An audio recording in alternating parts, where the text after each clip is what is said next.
mean something. It's peace and love in the band. Tell me what they're smoking. No kind of decency. I know that. And we praising Marcus Garvey and we chanting. That's Mass. Sing is a high mass. It's real class. We play with Jaja. No fancy, neither no whiskey. Just feel free, everybody. Sing it, Rasmus. It's a high mass. It's real class. We play with Jaja. Our expression of the blues is different. If you go to, say, Jamaica or the States or wherever you find. It's a high mass, it's real class. We play with Jaja. No fancy, neither no whiskey. Just feel free, everybody. Sing it, Rasmus. It's a high mass. It's real class. We play with Jaja. Our expression of the blues is different. If you go to, say, Jamaica or the States or wherever you find the blues tells you, like, you know, life is hard. Life is so hard.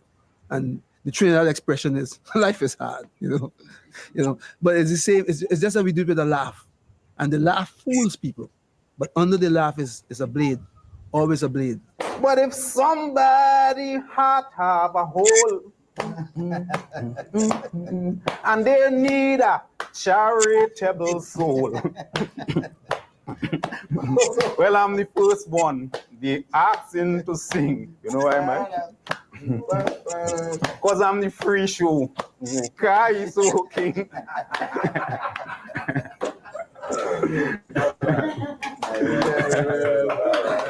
When you add humor, you see, you're on seriousness. That's why I was doing that just a while ago. I was singing a serious song. When you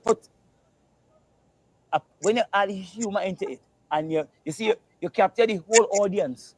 You capture the person who listens seriously, and you make that same person laugh. You make that same person relax under the gun. You know, when you do that, you know, you're trying, you want to win the crown. I was told about this young fella who had a song about sticking the jelly. Yeah.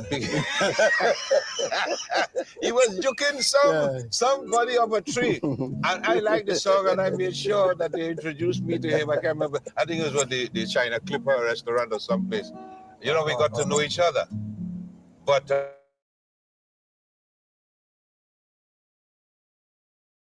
you joking, what's it going? Joking. Ali. Vincent, let me see if I remember this about 1954. A lady had an estate up in Laventille with coconuts in a quantity. She had this estate up in Laventille with coconuts in a quantity. Well, I heard how the tree's so high. You cannot pick no matter how you try. Yes. So I wait until the lady sleeping. I get the rod and I start trying. I said, I'm going to choke this rod high up, and somehow it must reach the tree top. I'll push it high up on the tree, and somehow I'm bound to get the jelly. So, you know, with a song like that, I gotta be the guy. Some Calypsonians choose the name of sobriquet because they want people to be fearful of them. A fella might have come up there and his name is Tiger. And the next fella named Lion.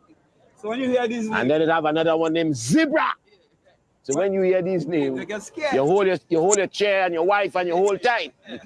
The sobriquet in Calypso is like an English judge. The English judge wears his wig. And he wears his wig to tell you that if I condemn you to death, it is not me who has condemned you to death, it's the wig has condemned you. It's what I represent. And so the sobriquet in Calypso came from angry, laughing men. They laughed, but they were angry inside. And they were telling you that when I come on stage, it is not me, whatever my name is, John Thomas, it is what I represent. My sobriquet as an artist in the Calypso is Brother Valentino. That name was given to me by the great Grandmaster, deceased Lord Kitchener. He called me Valentino. One day I was going to matinee and he saw me and he said, "You're the little boy who won the Calypso competition at the Queen's Park Savannah." And I said, "Yes, I am." And he said, "Well, you drop a bomb on them, they should call you Bomber." Because we want peace in the world, for you and me, peace in the world. Well, everybody has a conflict will never cease until we begin world peace. When Prowler was a little man, maybe about 10 or 12 years, Prowler used to come around the Young Brigade tent on Duke Street in a short pants, and he uses to be prowling around the fence to see if he can get a break to get in. But so small, the older Calypsonian didn't want him at that hour of the night to be around the tent, right? Like pitching marble. Then I used to pitch marble and ambidextrous, pitching any hand. And I had a fellow named Shabalong.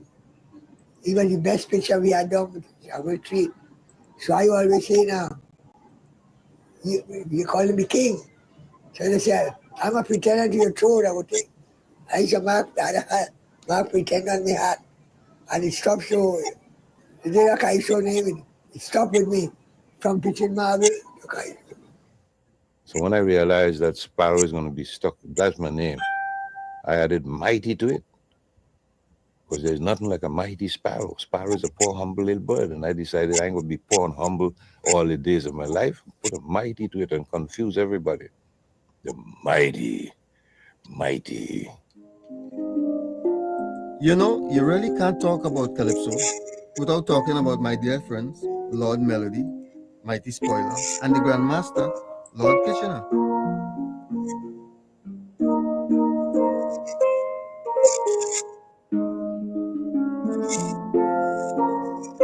I think Lord Kitchener was the greatest Calypsonian ever lived.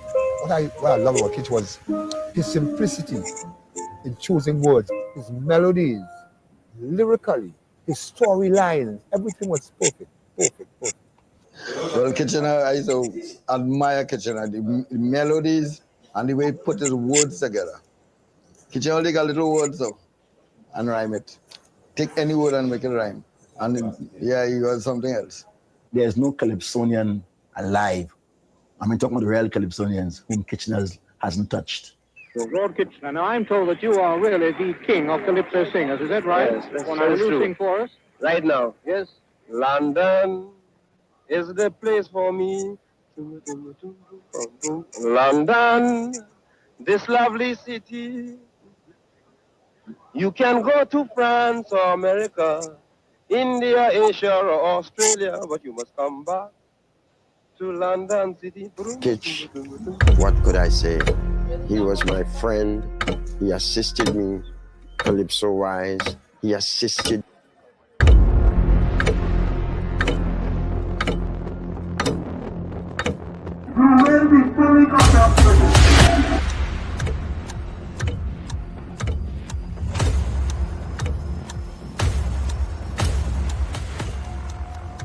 Mr. Watts, he is armed himself shots. Shots, watch it, tear gas. Life rounds. Also, I can see that.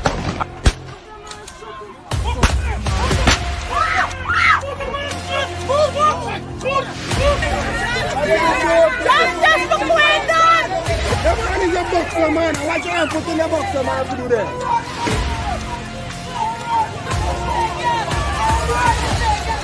But since Mike wasn't there, no, you come on the East Coast. You listen to me. Right? No, you come on the East Coast. You listen to me now. You gotta listen to me too, man. I am listening to you. Right? Now, I see you on the East Coast. The day when they get a protest of them, the next day, that's when you see one bigger heads come up for talk to my family. Right? And that's bad. If you didn't do a protest, you wouldn't see nobody. I'm not holding back nothing. I'm not holding back nothing. Shortcut. But when I grew up, I felt well sad. I found myself in a funny spot. Cause I noticed throughout Trinidad, all man and woman taking shortcuts. To get a passport, everybody taking a shortcut. They don't want to line up. They refuse to stand up. To get a US visa, they're telling you plainly, Chucky, do you know somebody? I got plenty money. And to get a diplomatic passport, there's also a shortcut. Just hug at Mr. Pandey and kiss his tender spot. And you don't need no re-election to rule the people. The shortcut is possible. Just lie down and sleep with the devil. We living in shortcut country. Trinidad is a shortcut society. Alive.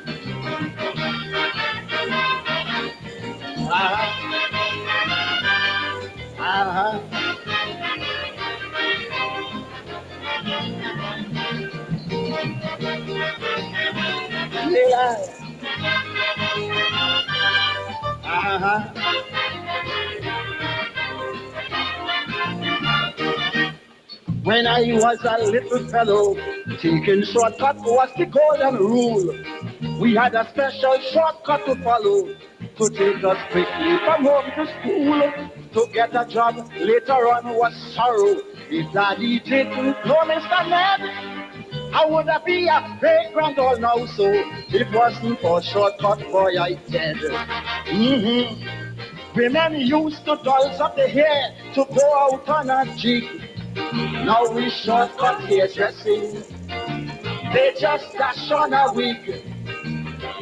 Children are learning tables again, like those of yesteryear. We have a shortcut teacher, he named calculator. And the shortest way to be a UNC senator. Forget from there and stay in Little Jack corner. And if you can't get too great to give you $2.5 million election dollars, the shortcut fellas is to burn down police headquarters. We living in shortcut country, you see. Trinidad is a shortcut society. You lie.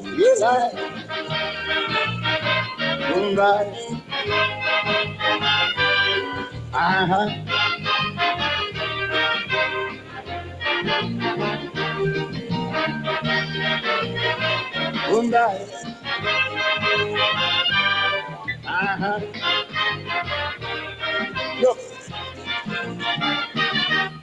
when I was a little fellow and about to make me shortcut, my grandmother used to warn me, you know, not all shortcut, just pull up your pot. So when Robinson found them 7 losers, he reminded me of my grandmother. Cause Robbie told those 7 losers plainly, there's no shortcut to democracy. But still, if you want to get kicked out of NAR and UNC, the shortcut is easy. Tell the police they don't see. And if you want to throw away money like if it exists, there's a shortcut to do this. Call a man pseudo-racist. And vagrants say the shortest way to get more charity is to beg for money in a UNC jersey. And the partner Gypsy jump on a helicopter from the savannah. He don't join the ministry. He looking for shortcuts already. We living in shortcut country, yes. Trinidad is a shortcut society.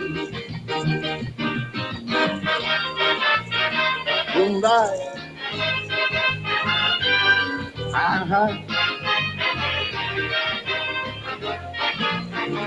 Realize.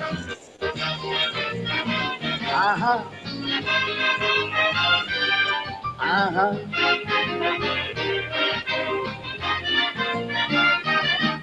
When I was a little fellow, my neighbor named Humperabot.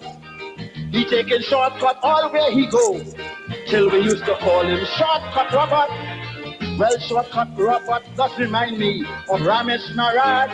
DAG, for Ramesh try a shortcut to cut down Robbie, and use a shortcut to hang Gold Shady. I lie.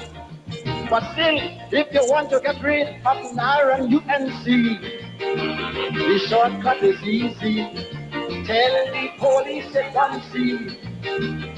Young men are taking our girls again for dinner exclusively. The shortcut too easy. A breast and tie from KFC. And Shadow wait 50 years to be the top soca in spot. Now Bunji darling, where you lost, you want to try shortcut. And when I see this beautiful car here, and I can't even afford one, I make a shortcut.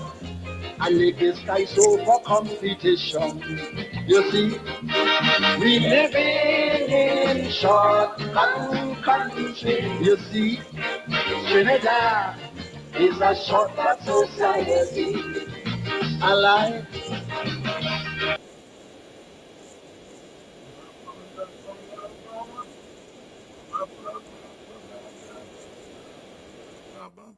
Guyana is a shortcut society. Special request there from Mr. Alan Bazillo, who, and I think Dr. Adams may know the Bazillos. They're Linden people. And I think some of them used to be in the Linden Fund. Mr. Alan Bazillo, I think he's friends to, he's relative to some of the Bazillos from Linden, but he requested Shortcut Society. Shortcut Society. Guyana is a shortcut society. Oh Lord. Chalk does there singing about Trinidad, but he could be singing about Guyana. Oh boy, you want to get rich quickly, all you have to do is to go over. You all, or Jack Dio, I was running today, so I couldn't play the clip. Jack Dio said, well, look, when T. Mohammed went to Linden, when Mohammed went to Linden, he gets some disgruntled PNC people to go and round up some people, give them money and bring them to take picture with he. And that in order to get the money from Mohammed, people had to sign up a form that they're going to join Mohammed party before you give them money. I laughed so hard when Jack Dio said, because Jack Dio know the playbook well. Get some disgruntled PNC people. But what I call them, when I call them by the name, he won't hang me, but he let the playbook out yesterday. Get some disgruntled PNC and PNC people, they're going to go round up people, give them money and bring them. He said that is what Mohammed is doing. And I hear that indeed, before Mohammed give them the money, sign up the people. You know, if it wasn't serious, you know, I would have thrown back and laugh, you know. The thing is that everybody's targeting black people. You know, because the word is out there that we badly off, our people badly off, and they're stretching their hand. So Jack Dio know the playbook. So when Mohammed doing the playbook, Jack Dio call it up, but you want to kill me. You want to kill me when I talk it. I heard Jack Dio yesterday too. Yesterday, you know, the Mohammed, they said they and Chedi Jagan was friend, and he said everybody saying the pitch marble with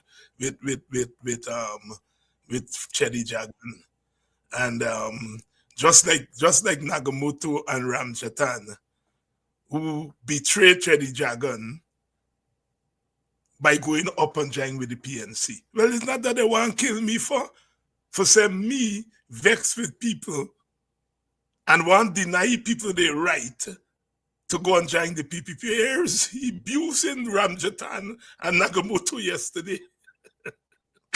I mean, these chaps are so hypocritical. Hypocritical. I mean, there was Jack Doe yesterday saying that if Mohammed got to climb a platform for give a speech, he gonna shit a bucket of shit.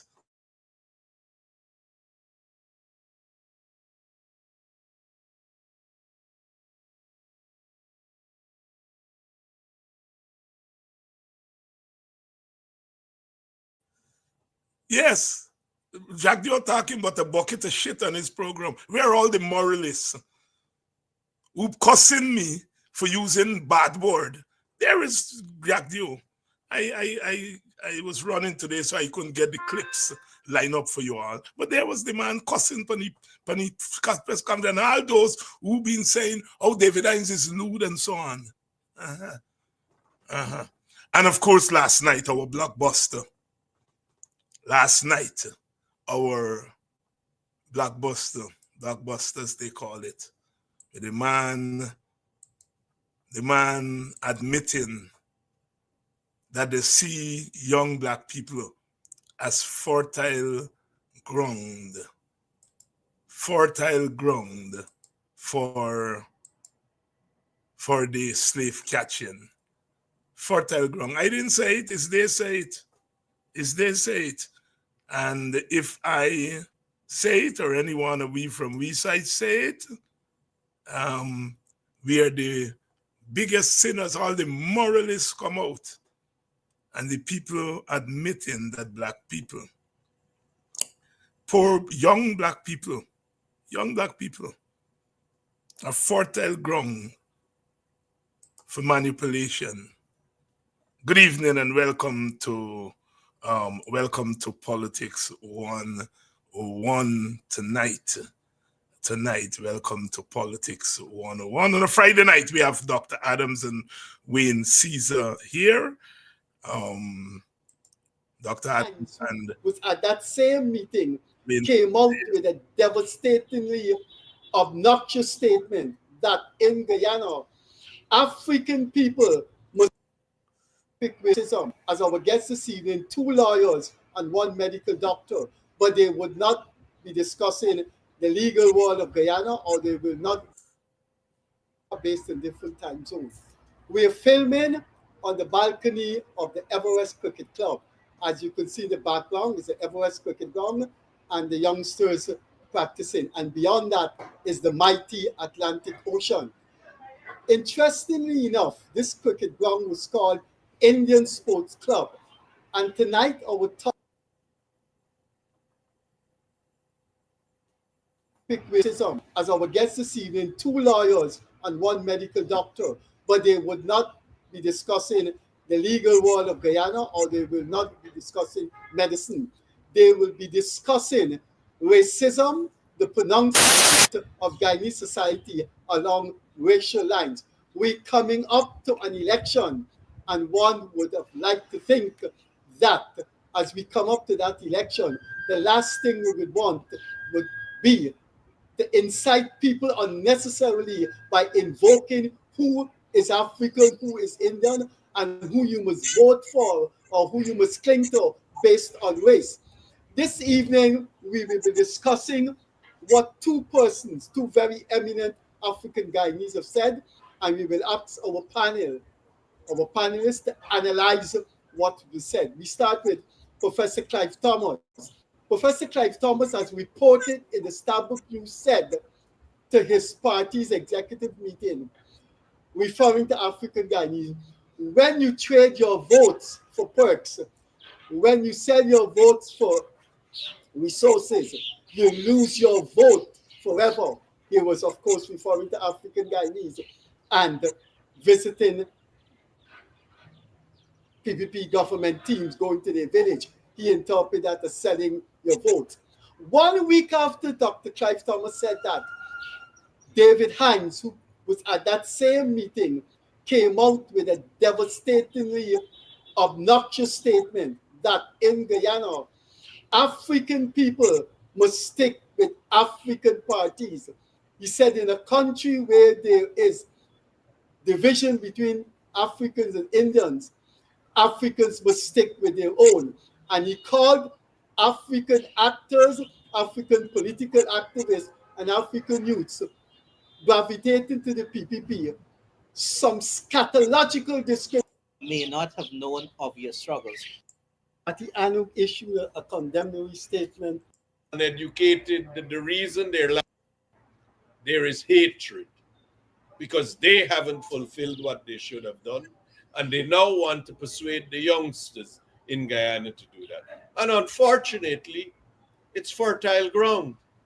It's easy to convince the unlettered and the uneducated that the reason their life is bad is because of race. Has nothing to do that they wouldn't go to school. Has nothing to do with they wouldn't get up and go to work. It is because of their race. Somebody has got to stop people like them from trying to influence children because they haven't fulfilled what they should have done, and they now want to persuade the youngsters in Guyana to do that. And unfortunately, it's fertile ground.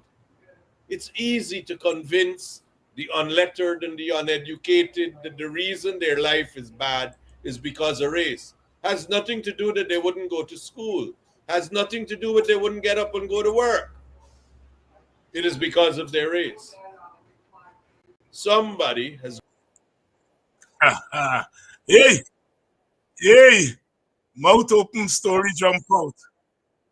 Mouth open, story jump out. So young black people represent fertile ground. Fertile ground. And they're fertile ground because they're uneducated and they're unlettered. They don't want to wake up and go to work. They're lazy. And they don't want to go to school. They're dunce. And so it's fertile ground. You heard Sanjeev Dattadin at Everest, former Indian Sports Club, saying that about young black people. They're fertile ground. So they're vexed with me because that fertile ground that they're talking about, that they want to go and raid, have impoverished our young people. They now see them as fertile ground to go and raid them. But because David Hines say, you're not going there, you got past me. And I'm going to expose you to the world, to those young people. They're angry with me. You all understand the story? They see our young black people as fertile ground because they're unlettered, they're uneducated, they're lazy, they don't want to work. They got nobody work more hard in Guyana than them young black girls who put in an uniform when the night come for go and watchman Indian people money and business. And they got the temerity to put down those people. Never. They got kill me. Bury me more than 6 feet and more. Because I'm not going to allow them to do it. I know. I always knew that's how they think about those young people. That they're going there. You don't think highly of people and go and put on jersey on them and parade them down the place and get them bowing down to you. You don't. If you think highly of people, you don't do that. I always knew what they felt about us. And I always knew that their anger at me had nothing to do with my language. It had nothing to do with who joined which party. It had everything to do that I was standing at the door and pointing them out to Peter. Peter, look the one who come in there. He used to go and catch slaves in Melanie. Peter, look the other one that come in there. He used to go and catch slave in Sophia. That's why they vexed with me. It come out. And so they went to Everest Club. I know Freddie Kissoon well, you know. I know you well. It's not an accident that he assembled 3 Indian men and an suspecting Amerindian guy, took them to a symbol of Indianism and put them there to denounce what they call two eminent African Guyanese. Are eminent now? Are eminent now? Clive Thomas eminent now? We only eminent because we call them out. And not just call them out. Defend our people from being caught and put back in modern day slavery. Let me bring on my friends tonight, because if I get going here tonight, they come with me there and jail me. But as Martin Carter said, jail me quickly. Slam.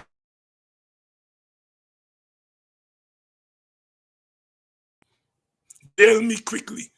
Slam this illiterate iron door if freedom writes no happier alphabet. Martin Carter. Them dunce who never read a book. Never read a book. They turn liars so they have to read Sanjeev Batadin.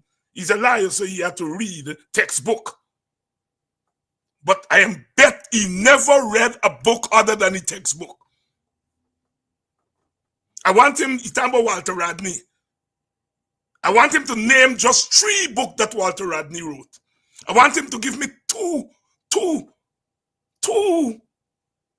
quotes from Walter Rodney. I want him to tell me 2 universities that Walter Rodney teach at. Them is for standard question we give you. I want him to tell me 3 aspects of Walter Rodney philosophical world outlook. Won't be able to say it because they don't read. They're dunces. They read textbook. They never read books on philosophy and sociology and worldview. They never had to write no thesis, no dissertation, no nothing. A set of dummies. They're bright because they could read textbook and they can read already. They can mambo. They can mambo. But beyond mamboing, they never read anything else that makes sense. A set of, if I you lose me upon them, if I you lose me upon them, but I don't want you to cut through more stretch. Tell Sanjeev that I challenge him to public debate. Not on textbook law. I don't want him to debate me on politics, because that's what me study. And sociology and history. I'm debating on law. Not textbook law. I'm debating him on law as an historical, social evolution of human society. I want debating on law. What he read textbook on. A set of dunces with suit and tie on. They tell me, the one Jack Dio say, I lucky Guyana is a tolerant democracy. They're better damn lucky that black people are so tolerant that they could walk around with a suit and tie like donkeys who read textbook and come in and play bright and calling, throwing out names, Walter Rodney. What the hell do they know of Walter Rodney, who only Walter Rodney knows? But anyhow, it's not me show tonight. Not me show tonight. I don't want doctor to sit there and say, Dr. Hines, I can listen to you all night. I want to listen to he. So bringing in he and we know. My brothers. Good night. Good night, Dr. Hines. Good night, Wayne. And good night for our wonderful audience over Friday night. Die hard. When you had to read your textbook to get your CPA, I know that. Doc had to read the textbook to get his doctorate in engineering. I had to read my textbook to get my doctorate in political science. But life is more than textbook. When you finish reading textbook, you gotta read the foundations of your discipline. This thing now you can't go behind the textbook. I remember Ralph Gonsalves said, them economists that coming back now, they know how to come good. But when you ask them about economic philosophy and economic history, they don't know what you're talking about. But you ask them what the IMF say about this, they come IMF good. Ralph Gonzalez says so. He said you have to send them back to learn the foundations of economic philosophy. Because you can't be an economist if you don't have a foundation. And you all know, as people always ask, African Americans always ask me, Doc, Professor, why you could get a scientist, a black scientist, he teaching biology, and then he just veer off and start talking about John Coltrane. What is it about you all? What is it about you all? And I used to tell them, I always tell them, you know, when you live on a plantation, you don't look for one escape route. You're looking for 365 escape routes.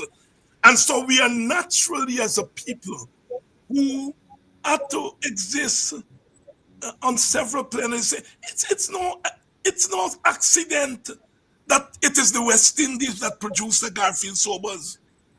Sobers couldn't come from New Zealand or England. He had to come from a place called where you can do anything with a cricket ball.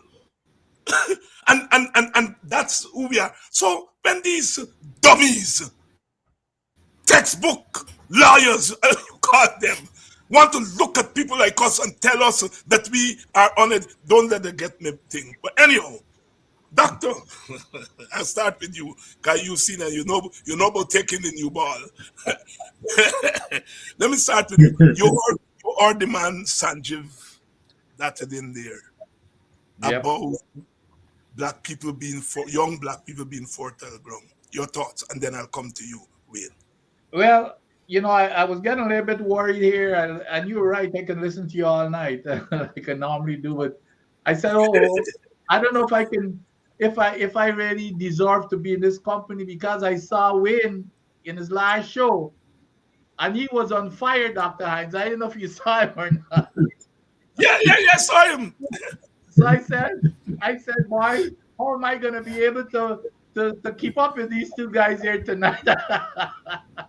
But nevertheless, in all seriousness, you know, Dr. Hines, it so happened that, which is what I normally do. You know, when I go to bed, I normally go and replay your show and whoever else, Mark and the other folks. And last night, I'm lying on my bed and I almost fell off when I heard that the fertile ground. And I turned to my wife. I said, did you hear what he just said? And then I, of course, replayed it. And I could not believe it, because Dr. is one of the guys, one of those that to be honest, that I liked and respect, because he's always a more stable-headed type of a guy compared to the others. So I was really disappointed in that statement, because if you notice, it's the common theme about characterizing black people as lazy. Our own Melanie guy, what's his name? James Bond. James Bond. So and we are also, and I'm very used to that type of thing, because they say the same thing. The racists here in the United States, they say exactly the same thing. You guys are lazy. You don't want to work, and it's just they're just oblivious to history. Who could have worked harder than slaves? Who could have worked harder than slaves? It's the hardest work that anybody had to do when you were a slave. So, but they're oblivious to it. The other thing that was very significant, Dr. Man, very, very significant. And of course, I used to play at Everest in the days when it was called All Indians. But what was very significant, and that was not by any accident or coincidence, that when Freddie had to make it known to everybody that when he said Everest, and what he said, interestingly enough, this used to be the All Indian. So you have to bring that to everybody's attention, to put it in the context and to set the tone of the conversation. That was very significant. Yep. I'm telling you, I could not believe the utterances of Dave, which was deliberate, like you said, in the setting of it. They choose it there, and then Freddie had to let them know we choose this here. This here used to be the All Indian. I mean, if he had even said it was Everest and went on, why was that? Why was it? Why did it matter? As you said, Everest, if who knows it's an All Indian, that's fine. But you had to make certain that everybody knew. And then you've got three Indian portions with the Amerindian guy, and then there was no black portion. I mean, the whole setting there. The whole setting. Leonard Craig, who co-hosts the show, wasn't on. Wasn't on. No, I totally agree with your analysis of what went on. But like I said, I was kind of disappointed in Dr.David because I know him a little bit, and the little that I knew about him, I think he knows better than that. But to bring himself to that level to say those type of things, I was disappointed.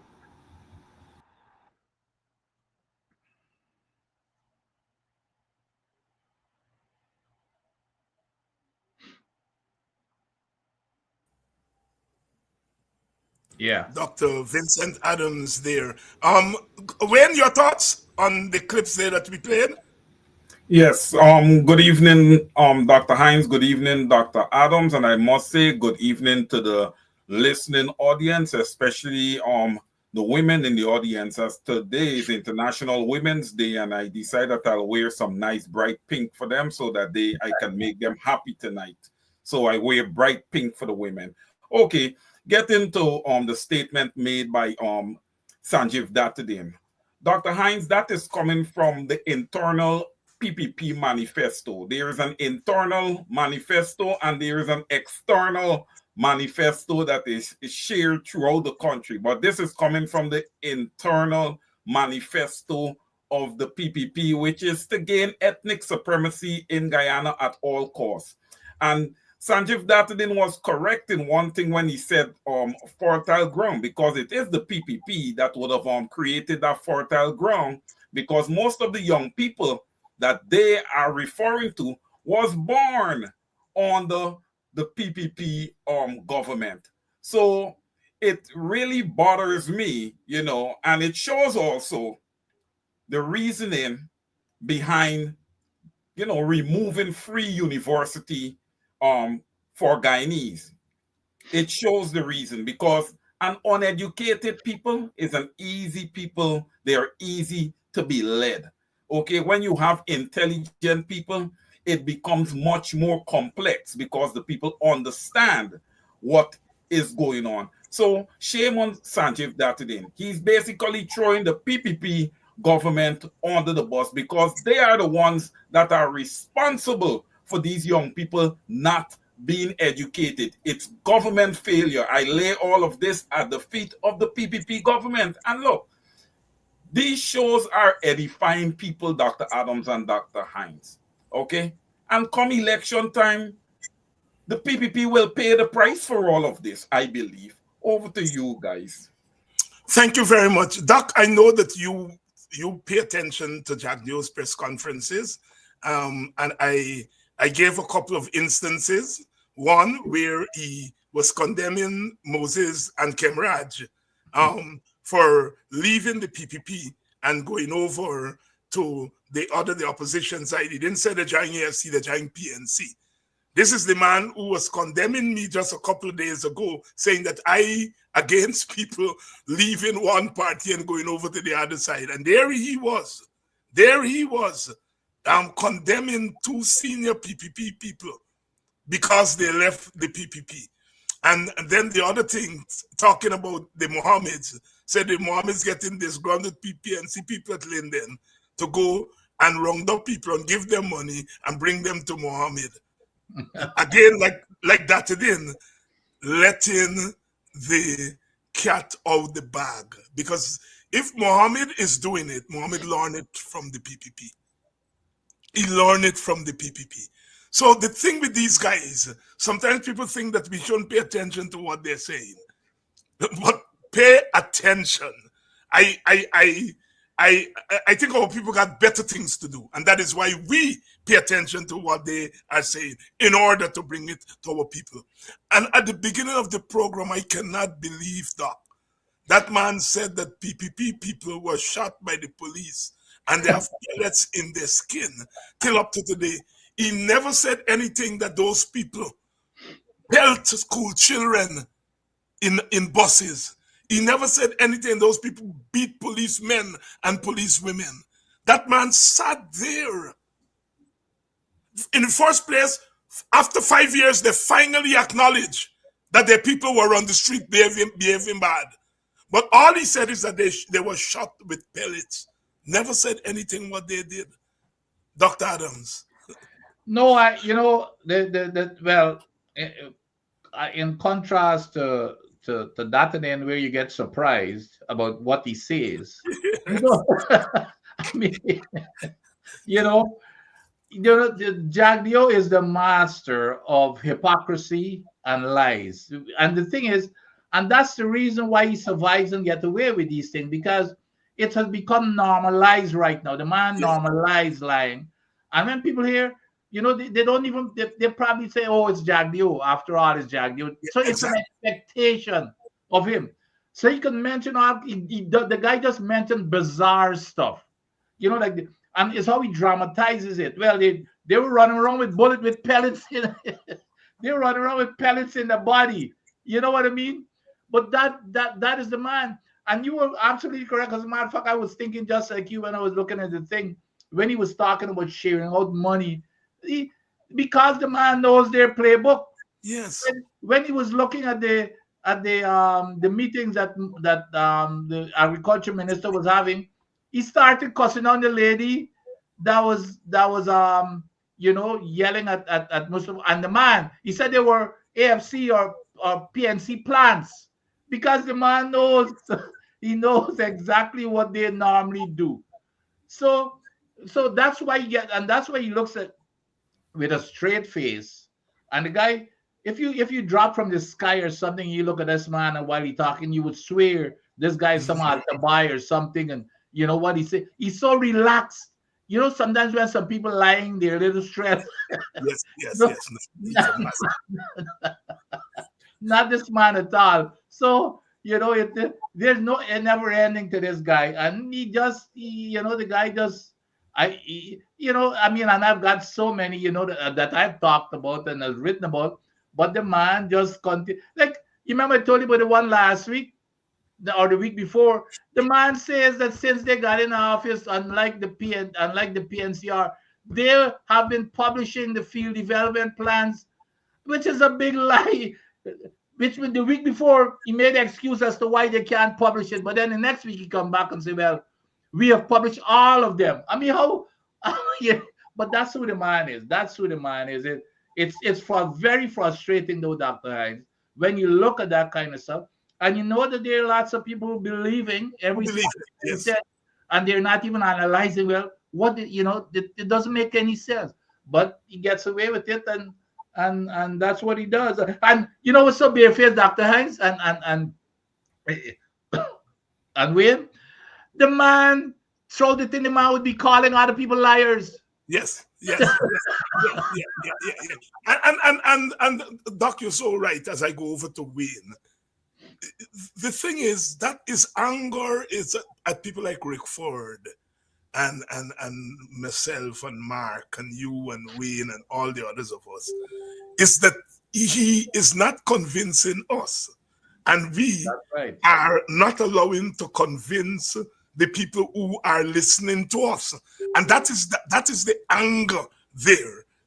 Our people tell us sometimes, understandably so, because they get frustrated and they say we talking too much. But the day we stop talking, say bye-bye. Say bye-bye to a normal Guyana. Wayne Cesar borrowed Jagdeo at his press conference yesterday.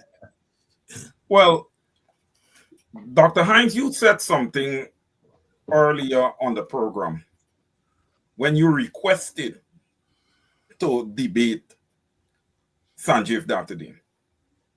And that is what is missing. That is one of the key ingredients that is missing in Guyana. We do not have enough debates. Elections cannot be won and lost on propaganda. Our standards are too low, and that is exactly what Barry Jagdeo is taking advantage of. Because when I listen to his press conference, all I get is propaganda. That is all I get from his press conferences. Propaganda. You're quite right. And as I was saying, I don't want to debate them on what I train in. I want to debate them on what they train in. And here is the reason. You see, sometimes poor people got more sense than some of you who read books. When people made a big deal about the president not saying where he get his first degree from, it's ordinary people who straight out of we political people, we deal with something today and then next week we go on. But those people give that IFOT University a thing. If anybody had told me that the IFOT University phenomenon would have found its way in policy of the government, I would tell them, go on so. They're not so stupid. But I forgetting what I learned, and that is your prejudices. When you have power, your prejudice, you use that power to impose your prejudices on the society. The disregard for education, that you can buy degrees, has now found itself as part of government policy. That now you're not only now saying young black people are uneducated and lazy. You are now saying to the ones who are educated, black, Amerindian, Indian young people who are educated because some of them get first degree, they went to high school, they get GC and CXC. So they can be the uneducated and unlettered. And you are taking them and putting them in a program to under-educate them.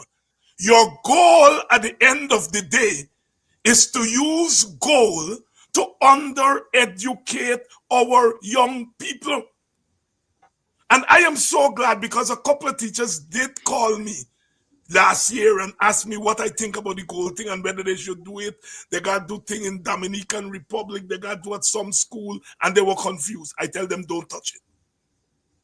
But I didn't know that a year later, you would have heard that they're going into these gold classes and they're learning high school and primary school story. That the university that is supposed to house this thing say, not we. We are not part of this thing. That basically it's a mill to sell to sell people a degree that they're not going to be able to use anywhere because it's not a certified degree. When?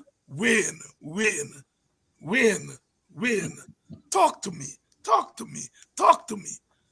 Are you surprised? Dr. Hines, I am not one bit surprised. It's concerning. It's concerning, and if you can have someone sitting, right, as president currently in Guyana, who his degrees are questionable, okay? It starts at the top and it trickles down.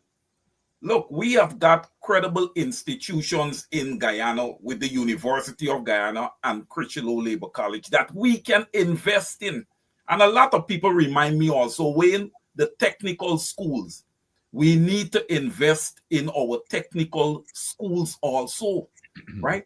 From an education perspective, an academic perspective, Dr. Hines, we are playing tremendously from behind right now.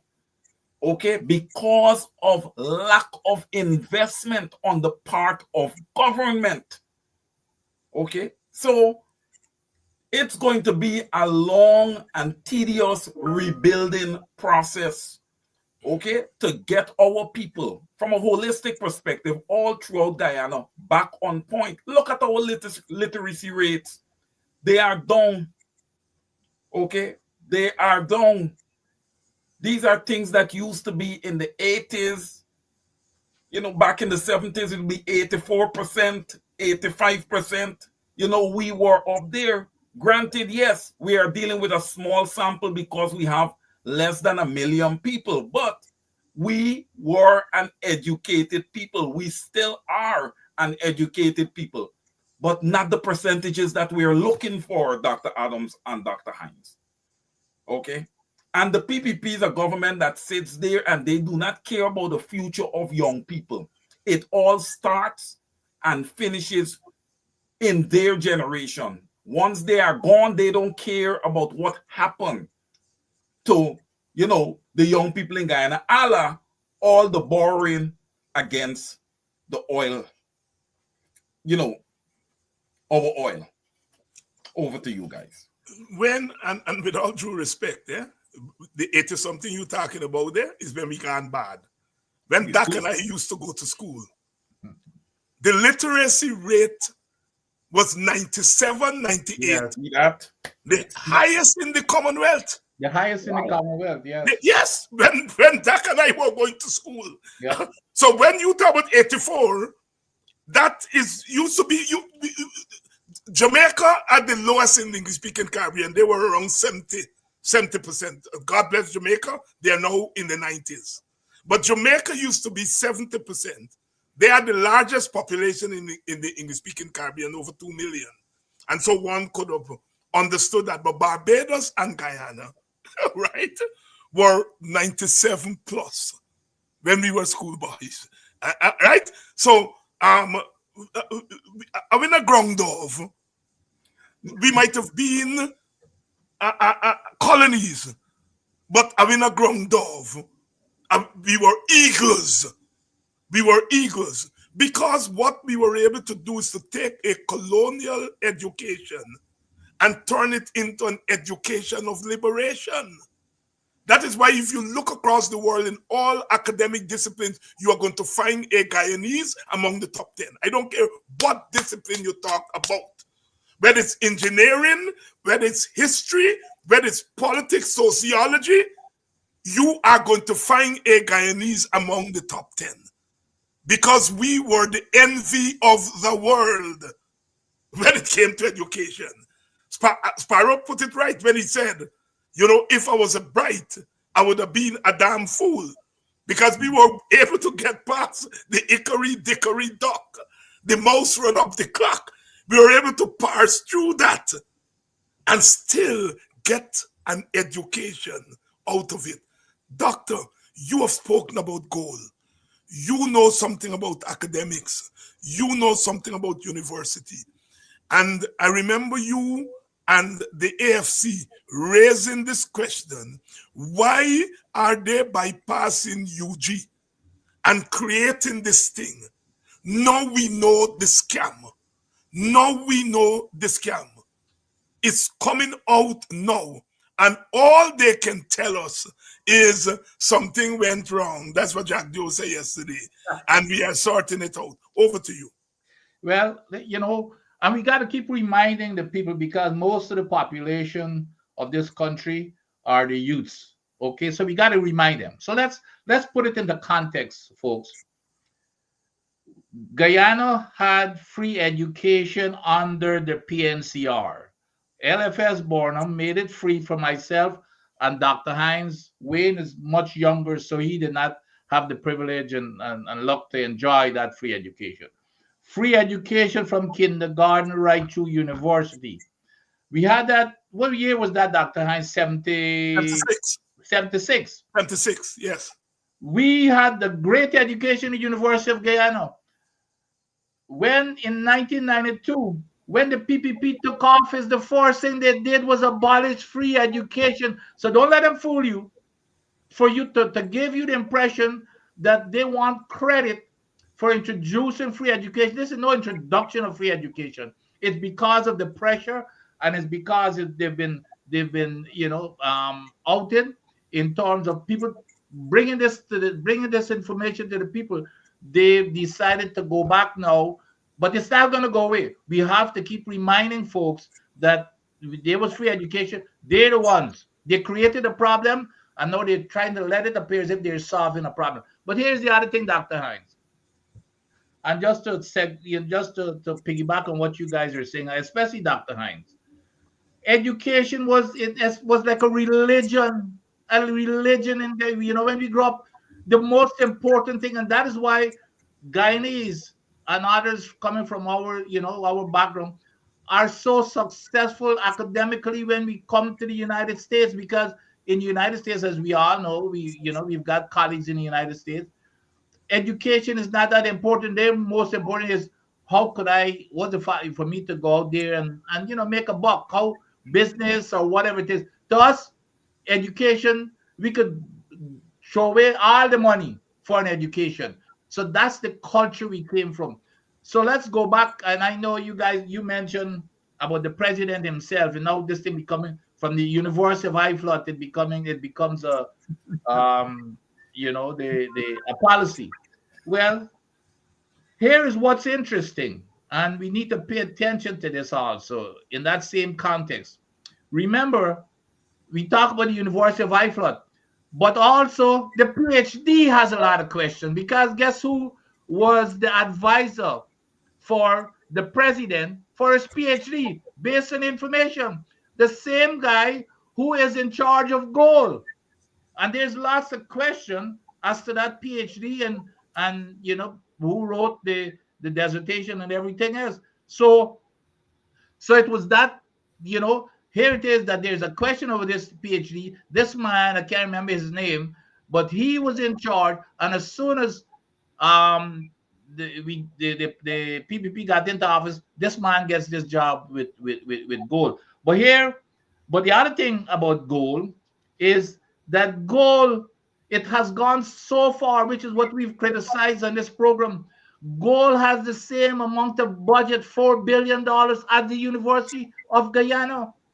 It's the most ridiculous thing that I've ever seen, that any of us could have expected. Gold has the same $4 billion as the University of Guyana has. And now we see where it's going.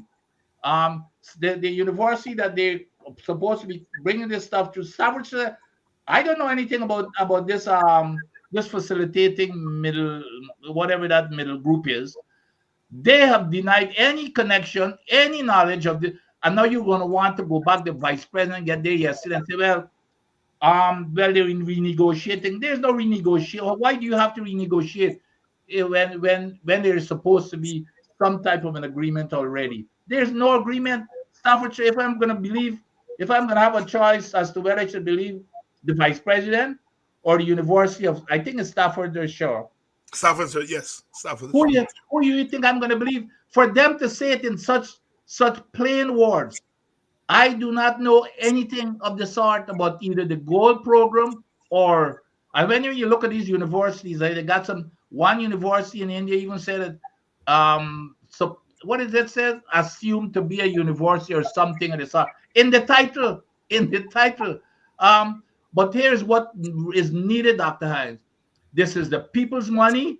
Somebody has to be held accountable. There has to be an independent investigation about this, including a full-scale audit as to how this money was spent, where the money went. Because I'm telling you, this area, it smells bad. And it's the people's money, and the opposition should be calling for an independent investigation of this. It's the people's money, and we ought to know where it was spent. We ought to know where it was spent. In case you're just joining us, of course, it's Politics 101 on a Friday night. I have with me here Wayne Cesar. Over to you. And Dr. Vincent Adams, who's been my companion here on a Friday night for over a year now. I would like to give a big shout out to all our Indo-Guyanese sisters and brethren who are on this program. I am now brethren and sisterin who are joining this program. Of course, Mr. Aziz and his wife from Bushlot, West Coast Babies. And I made the point last night, those who want to kill me about people joining party, the Aziz, they burn down the butcher shop because they joined the PNC. Nobody, no party treats anybody as badly as the PPP whenever the people from the base move and join another party. The names they're called, the things that are done to them. Nobody never burned down anybody place in Buxton or any black villages because they belong to the PPP. The PPP people operate quite thing. But one of me nice place where just go and sit down is my friend named Paul Cole. Paul come from a PPP family, right? And we just tease Paul and so on. And Paul just say, hey, Twilly, let me tell you something. Me a box man first before me a PPP. And Paul thing. So we do not treat people badly because they join another party. The phenomenon that we are talking about is the one that Jack Dio spoke about yesterday when he talked about, getting some disgruntled PNC people to go and round up some of the people at Linden, give them money and bring them. That is what we're talking. It came out of his mouth yesterday. And only last week the man was killing me for the thing. Good evening to all of you. Good evening to Mr. Bazillo, who requested the song Shortcut Society tonight, the Calypso Shortcut Society. Good evening to all of you warriors who are here. Winston Jordan said that free education was abolished in 1994. Right, coinciding with the introduction of fees. I was talking about Vincent, Winston name here a couple of nights ago, because I was responding to the thing that, the coalition didn't do anything for black people and so on. And when the story is being told, a lot is going to be revealed. I remember Winston Jordan, when he became finance minister, requesting of the political parties to make inputs into the budget. A lot of the parties didn't take up the challenge, but some of us as individuals took up the challenge. I remember going into his office, I think Aubrey Norton, we were at a place on the Saturday, and he said, you all come and see me on Monday. We said, well, we got to get a point. He said, no, you all come on Monday, say they know who you all are, and thing. Anyhow, what became the SLED project? I remember organizing 22 projects in 22 communities for mainly women who wanted to get into sewing and agro-processing, small business. And Winston signed off on that thing. But it had to go to a ministry. And the ministry it went to, the ministry advertised for the project in a way to rule out those communities that I, along with Coffee 250, had mobilized and got the product, write up the project nice and so on. And because the minister put the PS at that time, and I wonder why this PS was doing everything. The PS was an African. Why the PS was doing everything not to get this project to the people. I kept going there. Pam, pam. I got to cricket. Jack Dio coming out, Jack Dio see me stop and get off in me. And Jack Dio introduced me. David, meet so-and-so meet David. Me watch so-and-so. It's the PS who is a PPP man. He been here because he know what he did, right? I never know the man was a PPP man. No, I am not saying that somebody is a PS and they're PPP, you should knock them off. I don't believe in that. But I also don't believe that if you're a PS and you're a PPP man, that you use your position there to undermine the very government. Of those 22 projects that the Minister of Finance signed off the money for, only half a project went to Wayne Village. Pleasance got half of a project. I remember Buxton put in 2 projects, then got none the 2. 22 villages, I think 28 projects total. And the money was signed off by the Minister of Finance.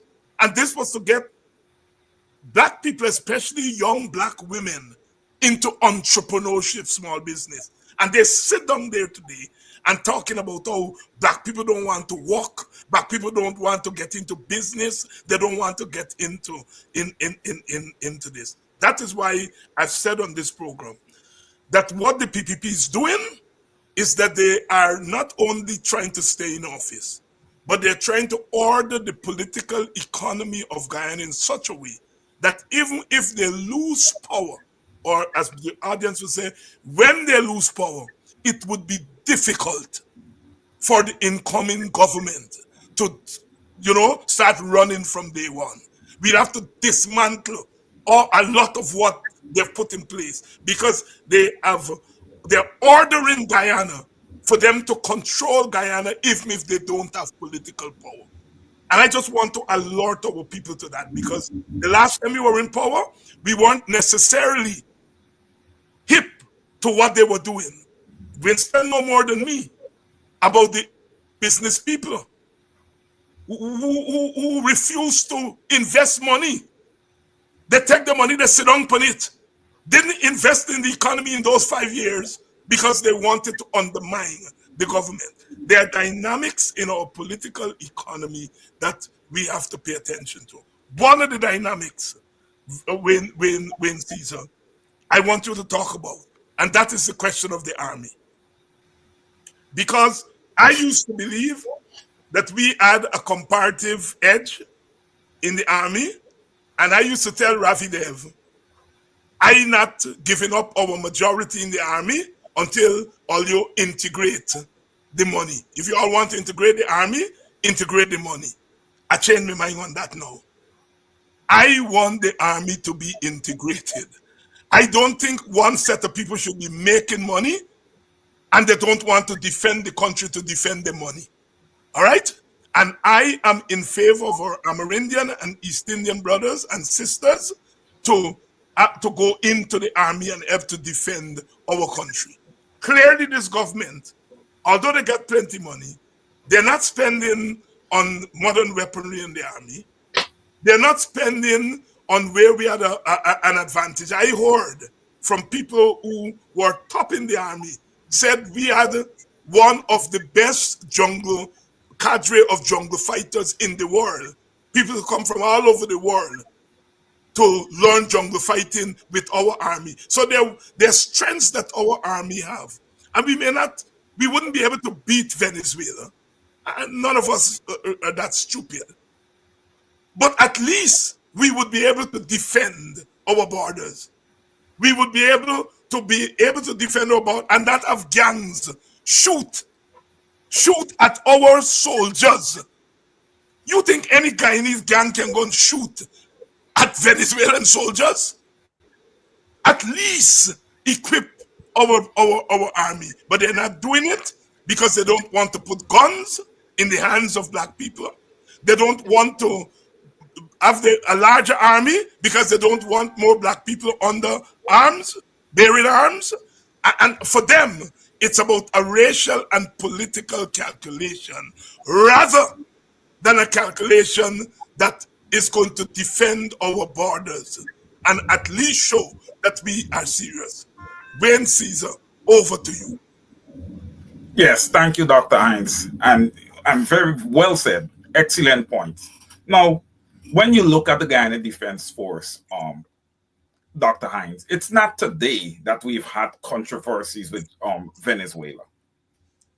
But the question is, we have not been proactive in building our army, in a way that we can somewhat deter Venezuela. We do not invest in our army.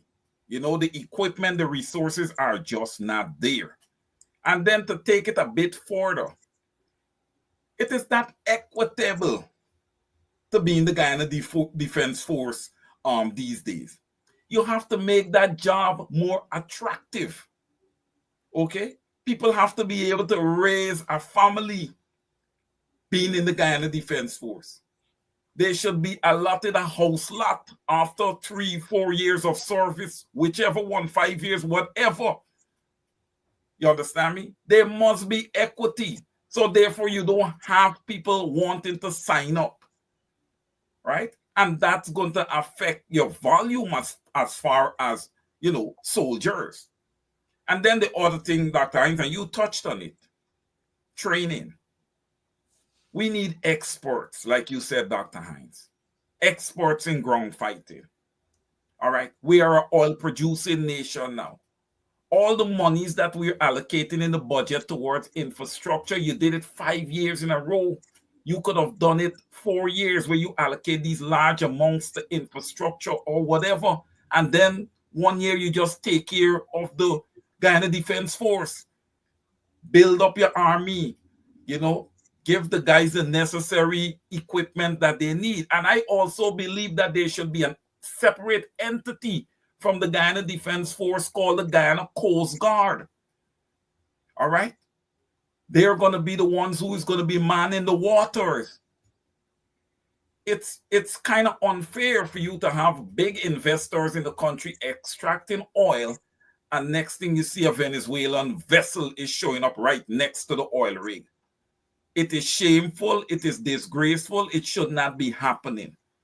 But under the PPP, right, anything that is negative is possible. Over to you, Dr. Hines. Anything that is negative is possible. Doc, you can take a stab at that question, but I want you to take us into the realm of oil and gas, because we noticed that Jack Dio said very sheepishly yesterday, when we're going to arbitration. He didn't have too much detail. I don't know. But we're going to arbitration, right? That audit, that $214 million that has not been resolved. I almost had forgotten about it. And I am a person who's supposed to monitor these things, but I almost forgot it. Right? But they are going to arbitration, and we are now here. They're talking about the transparency in terms of the documents. Christopher Ram dealt with it today, and I think that organization, the OGGN, that you are affiliated with, they've also been highlighting this whole business of transparency in the oil and gas industry. So deal with those two issues, the issue of the audit and the transparency as it relates to the bill. And if you want to make any comment on the military thing, over to you. Yeah, this here, and people, we talked about that $4 billion for that needs to be audited. People need to start paying attention, because this is the taxpayers' money, and every dollar that is wasted could go to the 50% of the people who are living in poverty. Okay, so here we have, besides the 214, so let me deal with the 214 force. Of course, everybody knows about the audit, and the other thing about it, remember now, that's $214 million of what was audited. When you do an audit, you take a sample. You don't do everything. You take a sample, which is about 5%. 5% of all of the activities. So what we saw is within that, what was looked at in terms of that audit is not the whole project. A lot of people believe that you go in there when you audit, you go in there and you audit and every single dime. That is not so. You do an audit of maybe 5% of all that, because you can't do all of it. And then what you do, you project, and then you might say, well, here, I see a pattern here, and you might want to extend. The other thing, but this shows the incompetence of this government. The other thing, you hire an audit company. Okay, that's understandable. You don't have the expertise, but you should be in charge of that audit. The audit company has no no relationship, no official relationship with Exxon. That is why Exxon refused to even let them see certain data. Imagine you going in as an auditor and Exxon saying, no, you can't see my production data, or you can't see the production meter.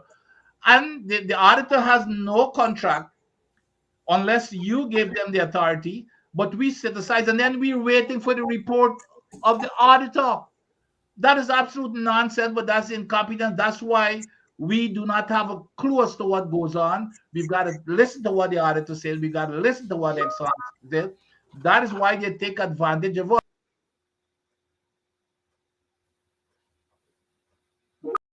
Are at the $214 million fiasco.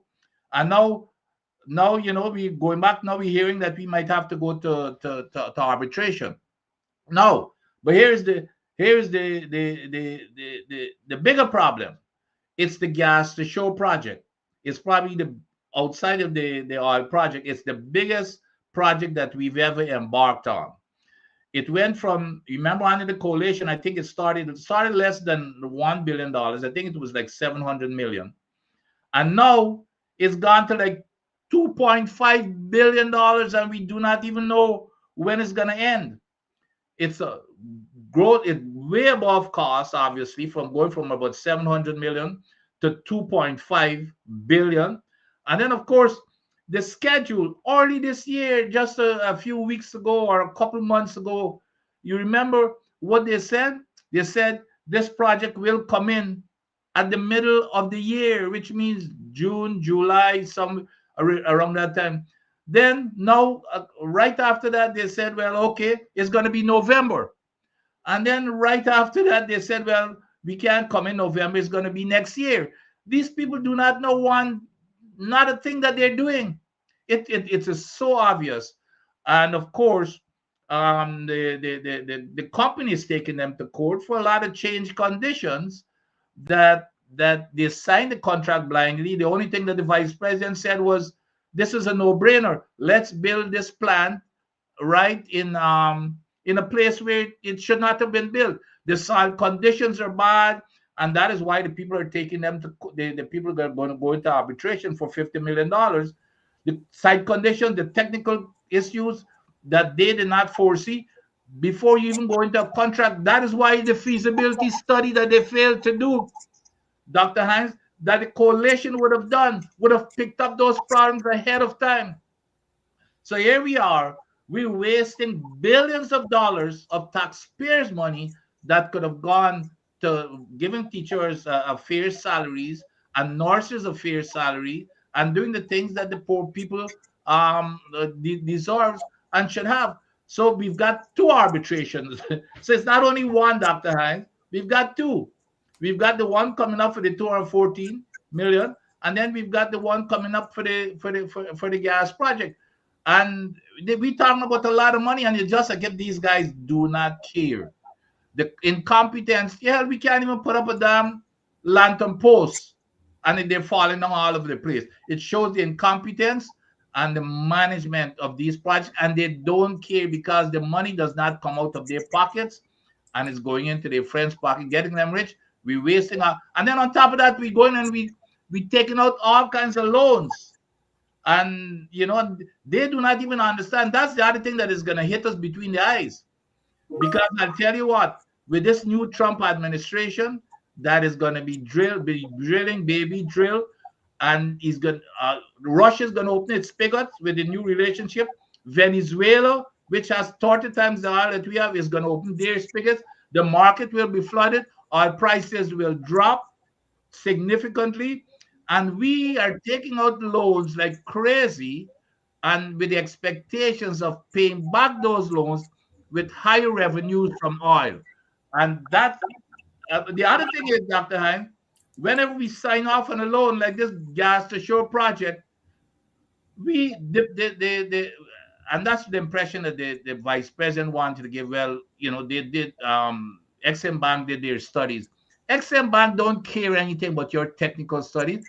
Exim Bank, all they want to know is you have the means to pay back. You have the means to pay back. And they see that revenue coming in. And so you see what China is doing in places like in Africa. Guess what they're doing? They're seizing your ports. So those are the kinds of things that these people are either they're not thinking it through, or they don't know what the heck they're doing. So that's the dilemma that we're in. It's a serious issue. That's the dilemma that we're in. That's the dilemma that we're in, Dr. Vincent Adams here tonight. Good evening to all of you who are joining us from all over Guyana. Akwasi is joining us, I think, from Kenya. Akwasi is in Kenya tonight, joining us. He's learning Swahili. Jambo and Ndugu. Good that you're joining us. I know some people are joining us from Johannesburg out there, and those of you who are joining us from Senegal and Ghana. Thanks to my sister who visited there last year, and she was blown over when she went down into one of those dungeons that they used to hold the captured people before they set them sail across the Middle Passage. And they were displaying books there, and she saw Walter Rodney's books being displayed there, and she screamed because she was blown away that a Guyanese, and the tour guides were speaking about Walter Rodney in glowing terms. And she said, but I know Walter Rodney as a child. He used to come to our house. My brothers used to be in the WPA, his party, and so on. And she said, here's my brother, Politics 101, you all should look. So I saw my Senegal and Ghanaian audience grew thanks to my sister.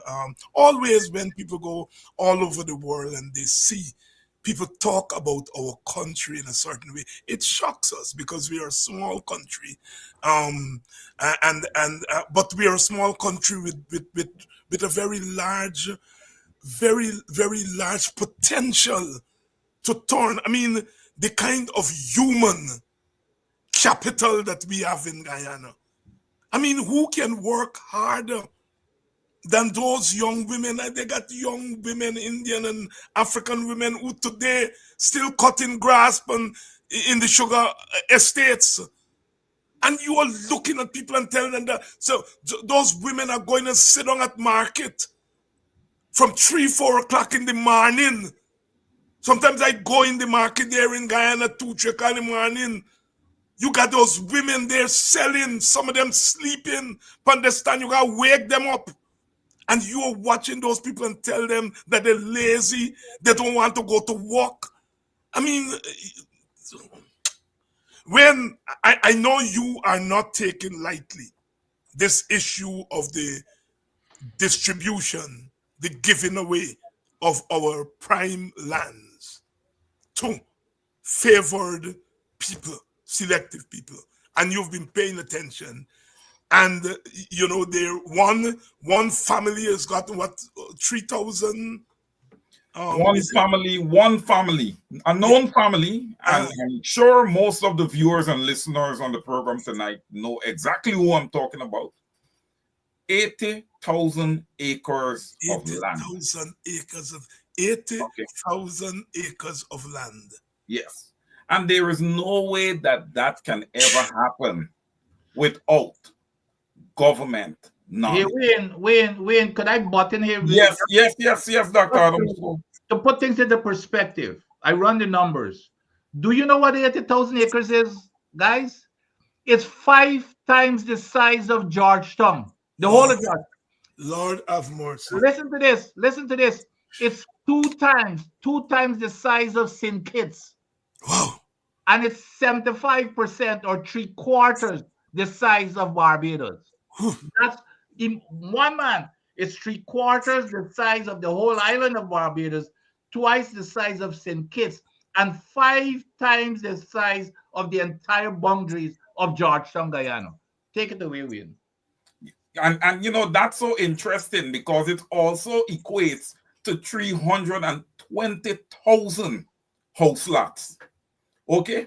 And we got all those Guyanese lined up there on lines, you know, and their names on lists waiting for a piece of the pie, a piece of prize land Dr. Adams and Dr. Hines, in their own country. It's not like they came to Canada or the United States or somewhere and put their name on a list.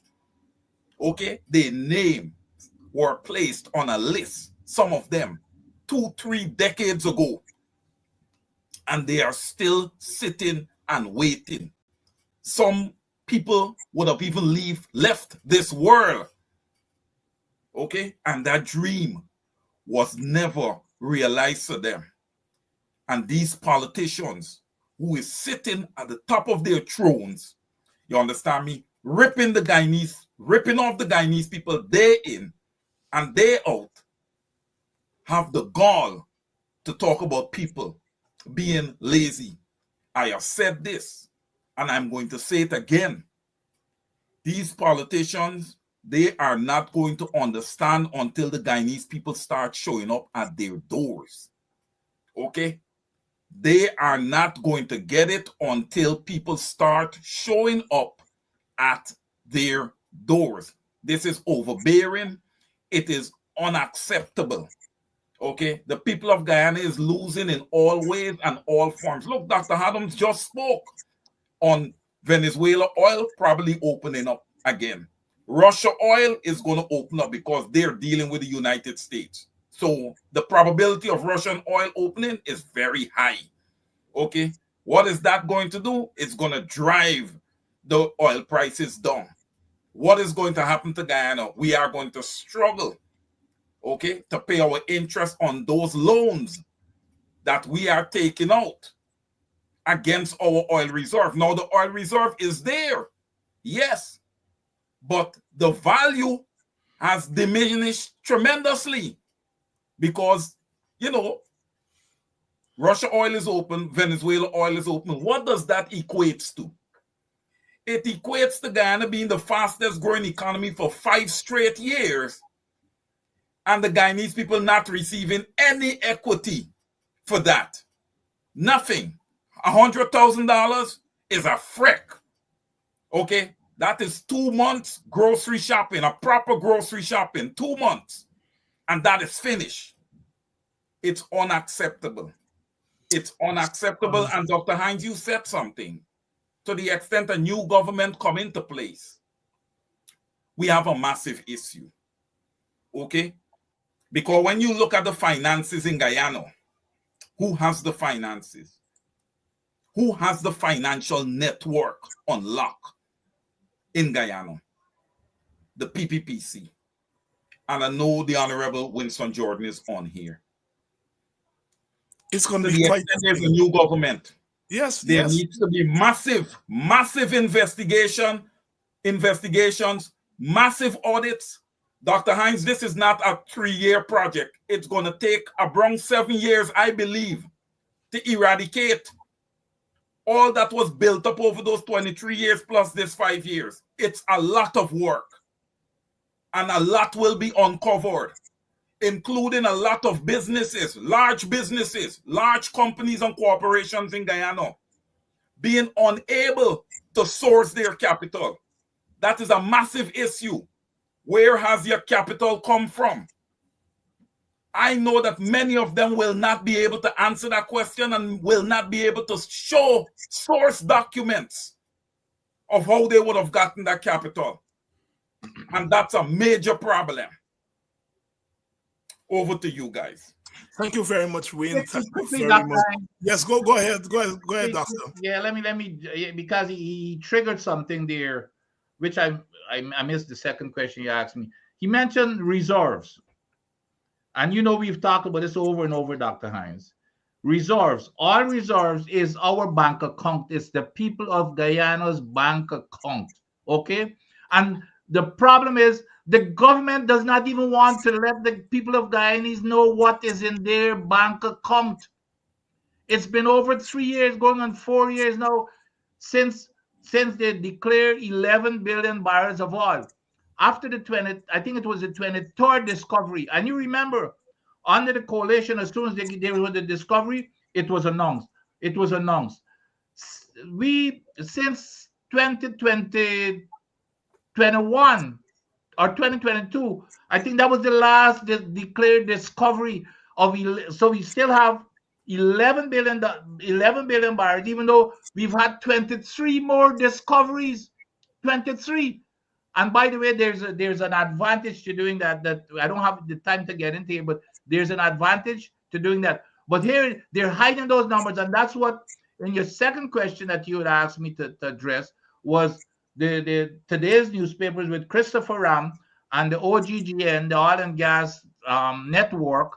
They had a podcast last night where it's all about the government is hiding every single piece of information from the people to whom every piece of that information belongs.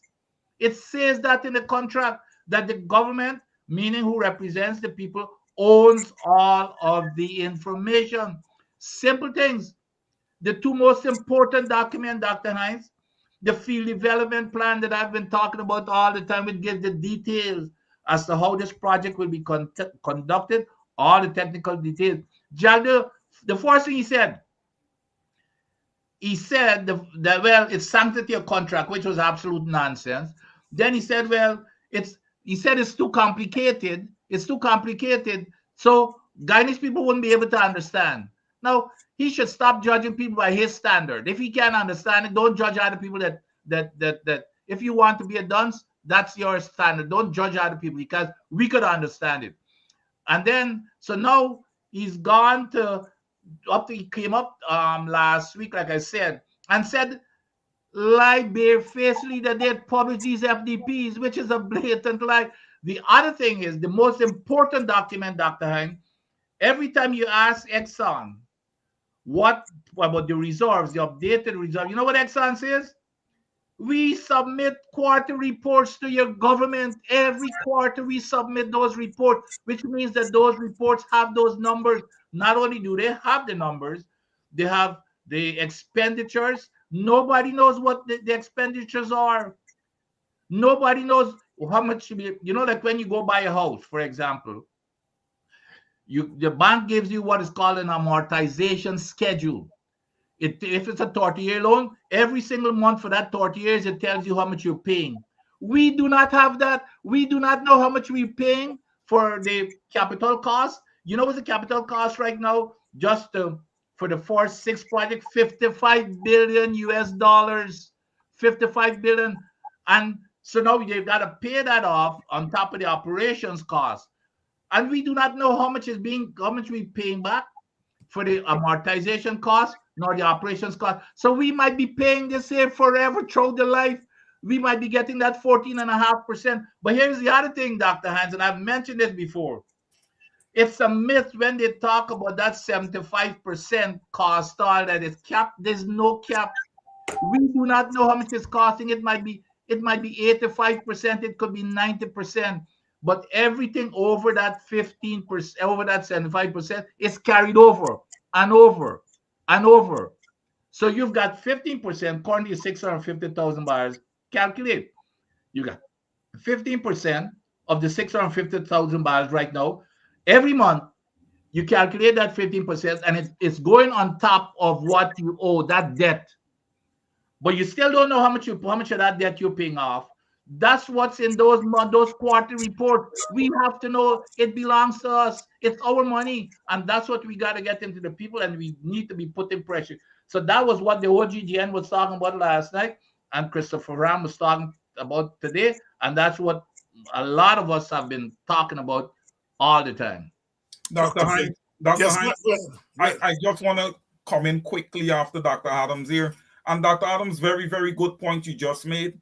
And there's no secrecy about that information what Dr. Adams just said. That should be public knowledge. Yeah. And this is where the PPP, is getting an edge on the Guyanese people. They are blocking the Guyanese people from this type of knowledge. They don't want the people to be knowledgeable of this stuff. Okay, it's just what the guy comes on Thursdays and talk about. So it is good that we're having these programs to edify the Guyanese people, and they're going to start demanding higher standards. And I can't wait. I look forward to it. Over to you, Dr. Hines. Dr. Hines, quickly, 1 second. This here is a very, very important comment from Andrea Boston. and Moko residents cannot get to stay on their land. You remember I told you the size of that land? 5 times the size of Georgetown. But they kicked the Moko residents off of there with a little bitty little piece, and then you get to find out they didn't even need the land that they kicked them off to build that road. The injustice that is rampant in our country. Brother Dr. Vincent Adams, Brother Wayne Cesar here tonight. We have gone over our time, so I will ask you guys to give your closing thoughts, and then we'll call it a night. I'll start with you, Wayne, your closing thoughts, and then to Dr. Adams. Yes, thank you so much, Dr. Hines, and thank you for having me. My closing thought, Dr. Hines, is that, I've been looking at the opposition.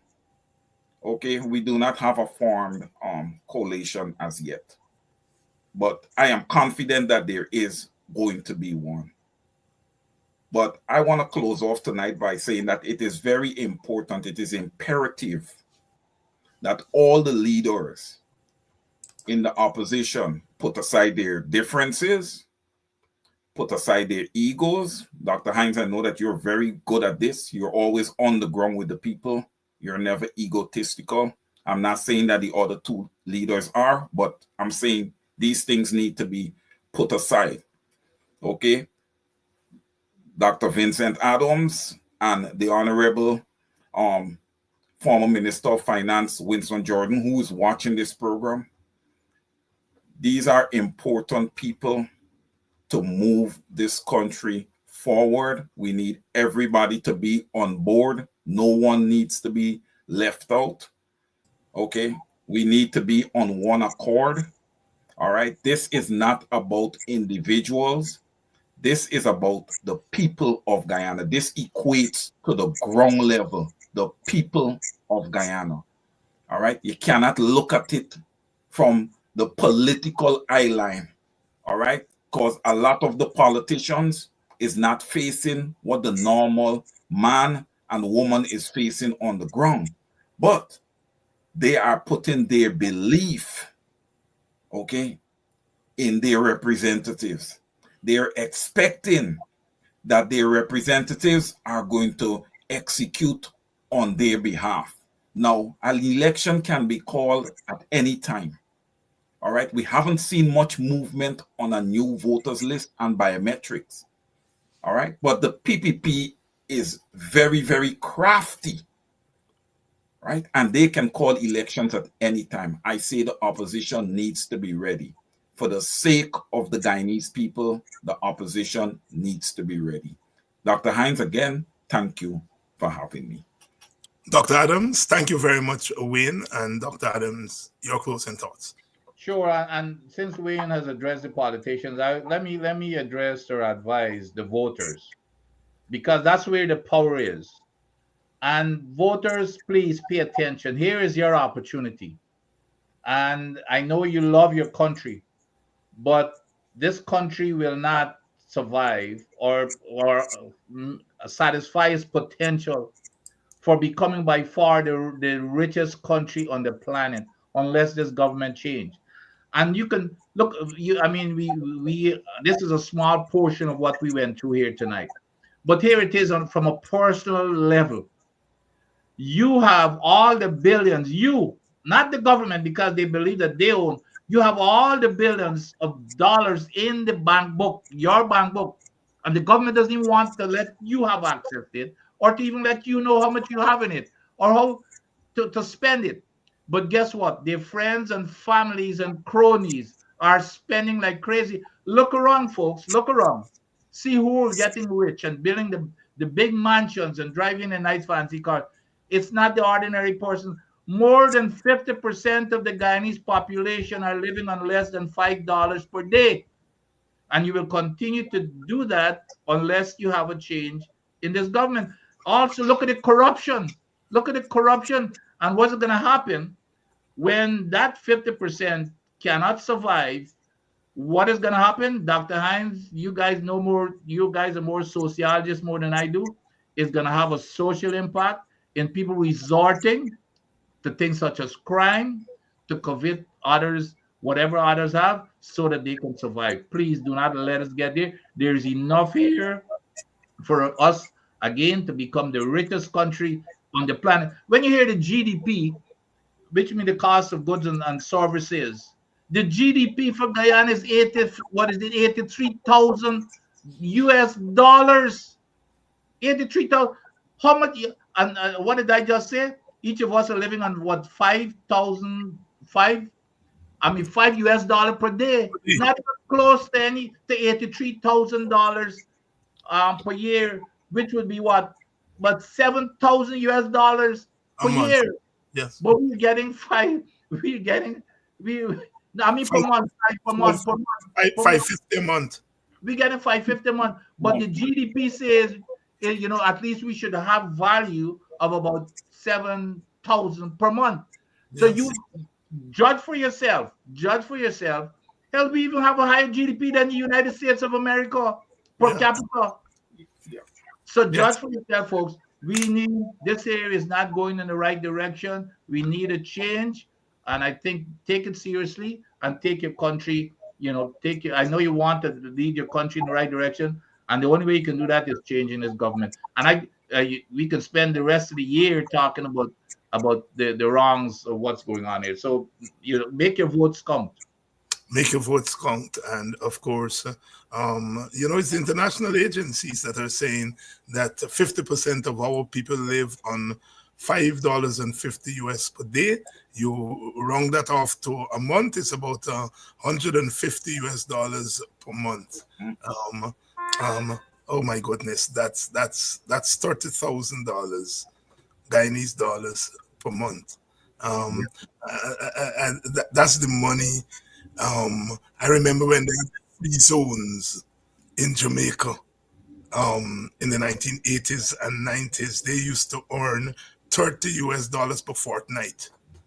$30 US per fortnight, which means $60 US per month. We are not far off from that. My brothers, thank you all so much for coming on tonight and enlightening us and bringing some sense to our national discourse. We are eternally grateful to you. Thank you. Thanks, Dr. Hanks. Good night. Good night. Thanks, Wade. Thanks, Dr. And to you, the audience, thank you all very much. Another week, another 7 days in the valley. But we will not give up. We will continue to press on because there is going to be no victory without struggle. Struggle we must. I'm gone for a couple of days. I'll be here. We will be here on Sunday night talking cricket, but we will be back on Monday for another week of Politics 101. I would like to thank all of you who have contributed to the program. I haven't had a chance to see the latest contributors, but first thing on Monday, I will have that information, and I will thank those of you who have contributed in the past week. We cannot do this without you, and we are grateful always, always for you standing with us. You standing with us. See you all on Monday.